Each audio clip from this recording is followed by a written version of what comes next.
This is the Selkirk SLK ERA, Selkirk's first real entry into the Gen 3 power paddle space. I ran a full set of tests on it, and between the power and the generous sweet spot, this thing stacks up with some of the best paddles out there. And unlike many of Selkirk's other offerings, the price is actually reasonable. Let's get into it. First, a disclosure. Selkirk sent me these paddles to test with no strings attached, no money changed hands, and they had zero input on this review. If you do end up buying one with my code or the affiliate link in the description below, you'll get a gift card and I get a commission, which helps support this channel.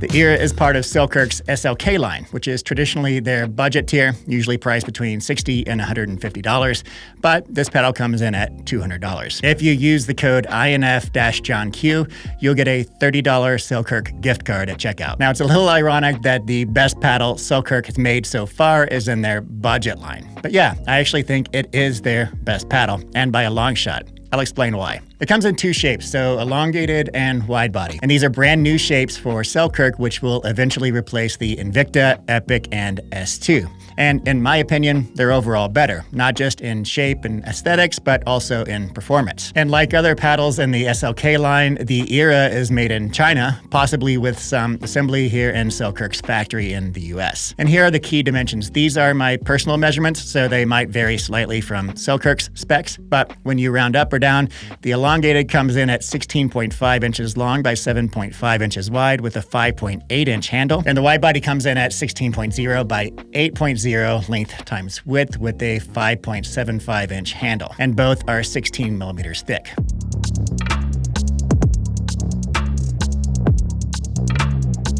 So these are Gen 3 foam-enhanced paddles. And on X-ray, you'll see a floating polypropylene core. That means it's completely surrounded by a soft EVA foam band, which even separates the core from the handle. And that construction, it's nearly identical to the 11624 Power series. Here's the side-by-side. The ERA Widebody and the 11624 Pegasus Power. Aside from the shape, they look like twins, including the added carbon fiber strips along the sides that boost twist weight and sweet spot forgiveness. Now let's open this paddle up and take a closer look at the insides. There's a band of this soft black EVA foam that wraps around the polypropylene honeycomb core, and that foam separates the core from the handle, where another strip of polypropylene extends down into the handle area. Surrounding that is a stiffer yellow edge foam, but that yellow foam only appears in the handle itself. If you look through the honeycomb cells toward the opposite face of the paddle, you can spot that carbon fiber strip running along the paddle edges. And that strip again helps improve the twist weight, which expands the sweet spot and improves overall stability. So under a microscope, you get three distinct layers in the face layout. On top, you get this unidirectional carbon fiber. In the middle, this bidirectional woven fiberglass shown as kind of white here. And then on the bottom, another unidirectional carbon fiber layer. Now that fiberglass layer adds spring and pop, while the carbon fiber layers surrounding it smooth out the feel. And the reason the fiberglass is in the middle of the layup is to reduce sort of that unpleasant stiff feel that fiberglass gives when it's at the very top level. The carbon fiber feels just better on the surface, giving it a more plush and buttery feel, but when you swing harder and activate that fiberglass layer,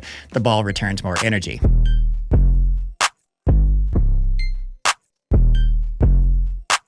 So I ran my usual set of tests, plus a paddle ball impact analysis using my ball cannon to measure something I call Q-core, which is my version of firepower, similar to PB-core or PEF from the paddle testing agencies. Let's walk through the metrics. We're talking spin, power, pop, maneuverability, and sweet spot. The radar charts show where each paddle sits among 300 plus paddles I've tested. The left side of the chart shows power, and the right shows control and forgiveness. And the bottom reflects maneuverability and hand speed. And here are the details for the ERA Elongated. This is a well-balanced paddle in terms of all the key metrics. So both the power and pop are in the upper 70th percentiles, and the control side of the chart looks pretty good for an elongated paddle. Spin is strong, and for an elongated shape, the twist weight of 6.35 is quite solid. Swing weight and balance are lower than what we typically see for elongated paddles, making it quicker in the hand. And here are the results for the Widebody paddle. If the elongated was was well balanced, then this is just exceptional. And what I mean by balanced is that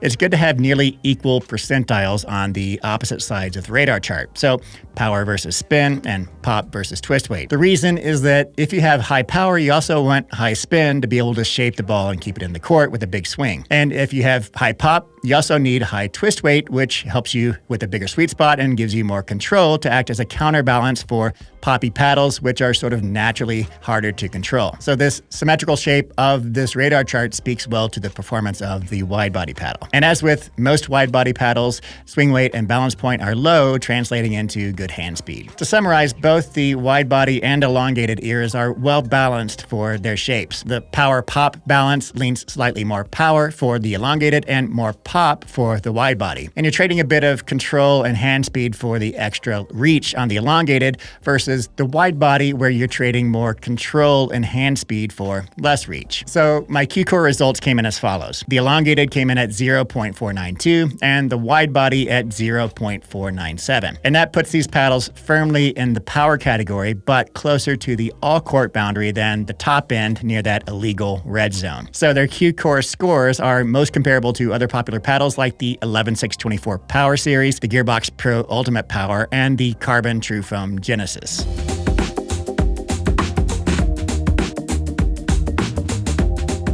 So before I got injured, I did have a good amount of time with the wide body era. Now, the elongated version arrived after I was already in a cast, but I did get some initial impressions with it messing around on my knee scooter. And I asked Eddie for his thoughts since he's played around with both.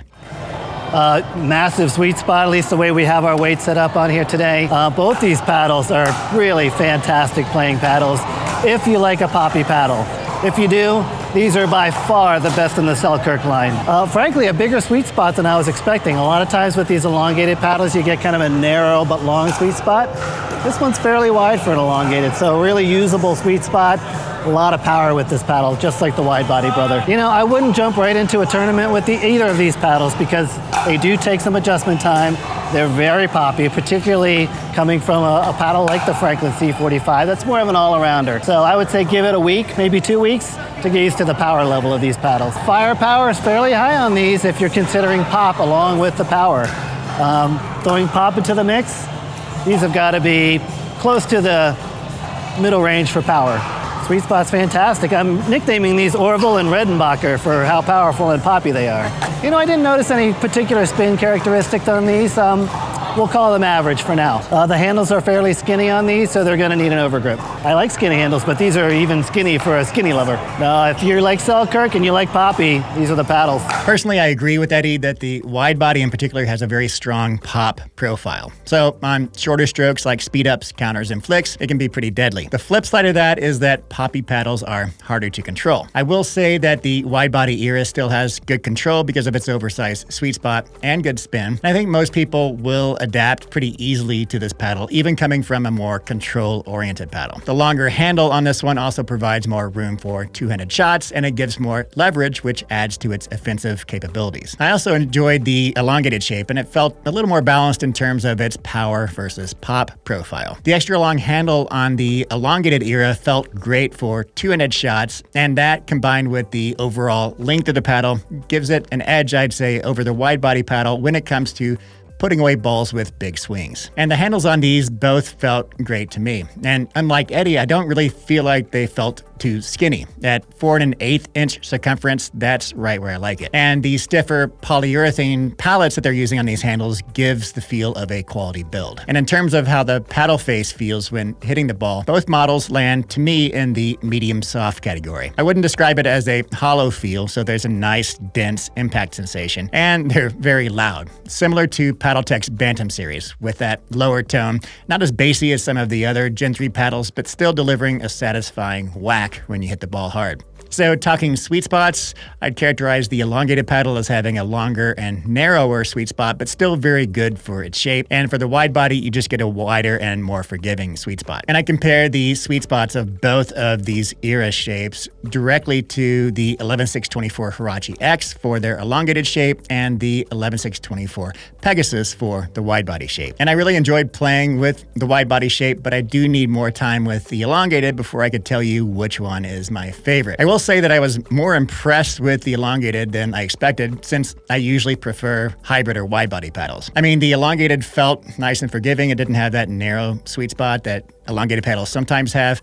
And it was maneuverable and still had this extra reach and a bit of extra torque for putting away balls. So I'd say that both of these paddles, the wide body and elongated, are good options for people who are currently playing with those shapes of paddles. Both models feel familiar and confidence inspiring, especially if you're already used to one of these shapes.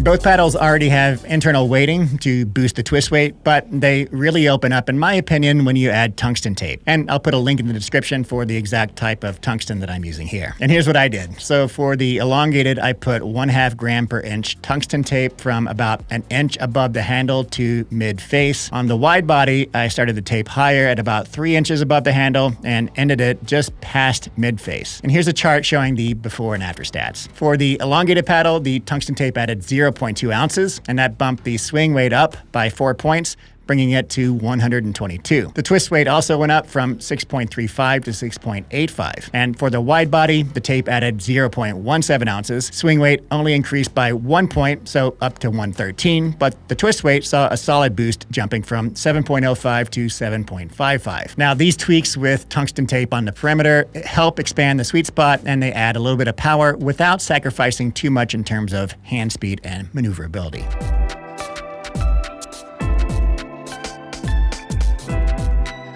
So like I said at the start, I do think these are Selkirk's best performing paddles to date, and at a better price point than their typical offerings. Now, they're not for strict control players, but if you want a good balance between power and forgiveness in the same package, they do deliver. And compared to the 11624 Power Series, the ERAs have nearly identical construction and similar play, but they're a bit louder and feel denser, I'd say. Pop is slightly higher, while overall firepower is about the same, and sweet spots are generous in both. I haven't had time to fully test the durability of the ERAs yet, but if they're anything like the 11624 Powers, they'll be among some of the most durable Gen 3 foam-enhanced paddles on the market. And after visiting Selkirk's headquarters this April, I can't say that they're putting serious effort into durability testing. They've got really high-tech equipment that, to my knowledge, no other paddle company is using. For example, they're running CT scans to check for core crushing before and after impact tests. So honestly, right now, I tend to trust Selkirk's durability claims more than most other companies. And they stand behind it with a 1-year warranty, which is double the industry standard. For comparison, 11624 offers a 6-month warranty on their Power Series. Price-wise, the ERA comes in at $200. And you can use my code INF-JOHNKEW for a $30 gift card at the Selkirk store. Depending on whether or not you consider this $30 gift card as a cash equivalent, the ERA paddles are either $17 more expensive than the 11624 Powers after code,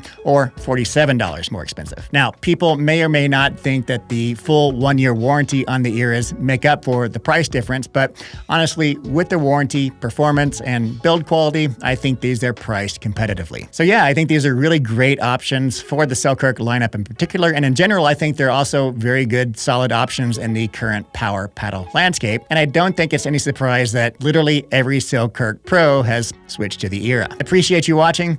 Summer's heating up with new paddle drops almost every week, so stay tuned for more. And a word of caution, don't do what I did. Stay injury-free, and I'll catch you in the next one.